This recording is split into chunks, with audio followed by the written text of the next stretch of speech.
एक गांव में दो पक्के दोस्त रहते थे।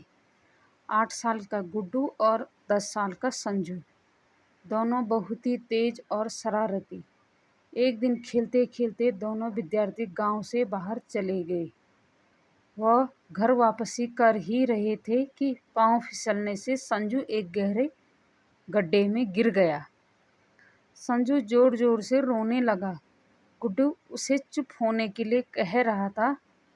डर और घबराहट के कारण संजू को कुछ समझ नहीं आ रहा था। गुड्डू ने सहायता के लिए जोर से कई आवाज़ लगाई। गांव के दूर होने के कारण आवाज़ किसी को सुनाई नहीं दी। अब वह संजू से बोला, भाई, दूर दूर तक कोई नहीं दिखाई दे रहा है, लेकिन तू रो मत, घबरा मत, मैं ही कुछ करता हूँ। संजू ने उसको आश भरी नज़रों से उसे देखते हुए कहा, जो भी करना जल्दी करो। गुड्डू को किसी रस्सी की तलाश कर रहा था। वह आसपास देख रहा था कि उसे कुछ बेलें दिखाई दी। उसने खूब सारी बेलों को इकट्ठा किया और उनको रस्सी का आकार दे दिया। एक सिरा पास के पेड़ पर बांधकर रस्सी का दूसरा सिरा उसने गड्ढे में फेंक दिया। संजू ने उस बेल की रस्सी को पकड़ा और धीरे धीरे उस रस्सी के सहारे बाहर आ गया। बाहर आते ही संजू ने गुड्डू को गले लगा लिया और कहा, तुम वाकई में मेरे पक्के दोस्त हो। तुम्हारी सूझबूझ और दृढ़ संकल्प के कारण ही मैं उस गड्ढे से बाहर निकल पाया। गुड्डू बोला, भैया, तुमने भी तो अपना मनोबल कम नहीं होने दिया। दोनों गांव लौट आए।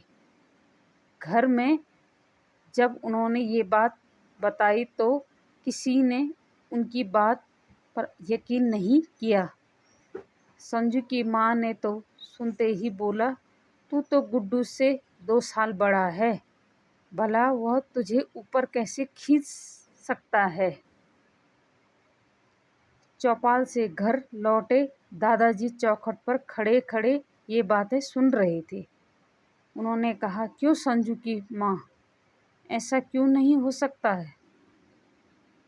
हमारे विद्यार्थी ऐसा सूझबूझ से इसलिए कर पाए क्योंकि भले ही वहाँ उनकी मदद करने के लिए कोई नहीं था, किंतु उनका मनोबल तोड़ने वाला भी कोई नहीं था।